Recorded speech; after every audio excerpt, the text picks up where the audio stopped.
3 ദിവസത്തെ എൻ്റെ കാത്തിരിപ്പാണ് കേട്ടോ ഇപ്പോൾ ഈ ചേട്ടൻ കൊണ്ട് തന്നത്. വേറെ ഒന്നുമല്ല, നമ്മൾ ഷോപ്സിൽ നിന്ന് ഒരു ടോപ്പ് ഓർഡർ ചെയ്തിട്ടുണ്ടായിരുന്നു. 4-ാം തീയതി 11 മണിക്ക് വരുമെന്ന് പറഞ്ഞ ടോപ്പാണ് കേട്ടോ. എനിക്ക് കിട്ടിയത് 8-ാം തീയതിയാണ്. 8-ാം തീയതി എനിക്ക് കിട്ടുന്നത്. അങ്ങനെ നമ്മൾ സാധനമൊക്കെ മേടിച്ച് അങ്ങനെ റൂമിലേക്ക് പോയി. എനിക്ക് നല്ല പേടി ഉണ്ടായിരുന്നു, ഷോപ്സി ആയതുകൊണ്ട് ഇവരെങ്ങാനും പറ്റിക്കുകയോ വേറെ പ്രൊഡക്റ്റ് ആയിരിക്കുമോ തന്നിട്ടുണ്ടാവുക, കാരണം ഇത്രയും ഡിലേയും വരികയും ചെയ്തു. ഞാനങ്ങനെ ടോപ്പും മേടിച്ച് ഞാനങ്ങനെ മേലോട്ട് പോവുകയാണ്. അങ്ങനെ നമ്മളെ ഒരു ടോപ്പ് അൺബോക്സിങ് വീഡിയോ നമുക്കിപ്പോൾ കാണാം. എവിടെയോ കിടന്നൊരു കൂറ കത്രിക എടുത്തുകൊണ്ട് വന്നിട്ടാണ് ഞാൻ ഈ സംഭവം മുറിക്കാൻ വേണ്ടിയിട്ടുള്ള പ്രയത്നം ചെയ്തുകൊണ്ടിരിക്കുന്നത്. അതിൻ്റെ ഇടയിലാണ് ഈ കത്രിക അവിടെ കുടുങ്ങിപ്പോയി. ഈ കത്രികയ്ക്ക് വേറെ പ്രത്യേകതയുണ്ട്, പഴം മുറിച്ചാൽ പോലും ഈ കത്രിക കൊണ്ട് മുറിയത്തില്ല ഗൈസ്. അങ്ങനെ നമ്മളങ്ങനെ നമ്മുടെ ടോപ്പ് അൺബോക്സ് ചെയ്യുകയാണ്.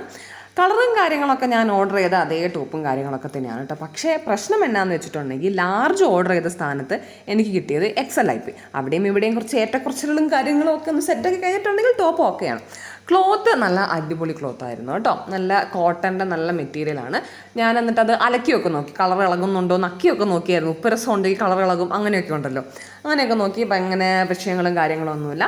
പക്ഷേ സൈസിൻ്റെ കാര്യത്തിൽ മാത്രം ഒരു വ്യത്യാസം വന്നുപോയി. ബാക്കി എല്ലാം ഓക്കെയാണ്. ഭയങ്കര ലൂസായിപ്പോൾ എനിക്ക്. ലാർജ് ഇടേണ്ട ആൾ XL ഇട്ട് എങ്ങനെ ഉണ്ടാകും, അപ്പോൾ ഭയങ്കര ഒരു ഡിഫറൻസ് വന്നുപോയി.